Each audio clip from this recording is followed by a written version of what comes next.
تو وہ دبا کر ہنستے ہیں لیکن پورے جسم پہ بہت لگتا ہے. اس طرح کا ہوتا ہے وہ اپنی ہنسی کو ضبط کرنے کے لیے وہ آواز تو بھی نہیں کر دیتے لیکن پورے جسم ان کا ہل کے رہ جاتا ہے. اس کو میں نے خندۂ لرزیدہ کہا ہے. خندۂ پیشاب کا اچانک اسے کے نام میں چیخ نکل جائے اور خندۂ ضبط نما، خندۂ تبخر، خندۂ چشم نم، خندۂ اشک روا. تو مختلف قسم کے کئی قسم کی ہنسیاں ہوتی ہیں. جیسے رونا تو دکھاوٹ کا بھی ہوتا ہے لیکن خندے کا واقعہ یہ ہے.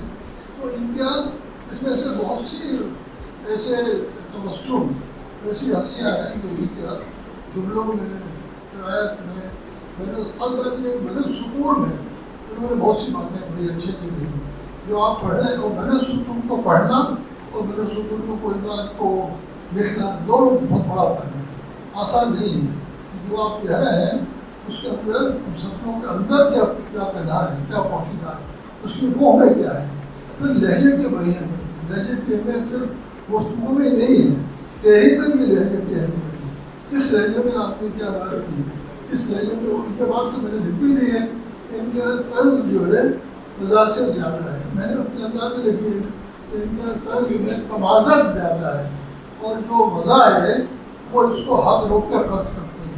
تو یہ دونوں چیزیں جو ہیں لیکن دونوں کے اندر بے پناہ شائستگی ہے اور شائستگی کے ساتھ ہی انہوں نے ساری باتیں یعنی وہ تمام کی تمام جو مقامات جن کو فتح کر دی ہیں قابل کو فتح ہیں.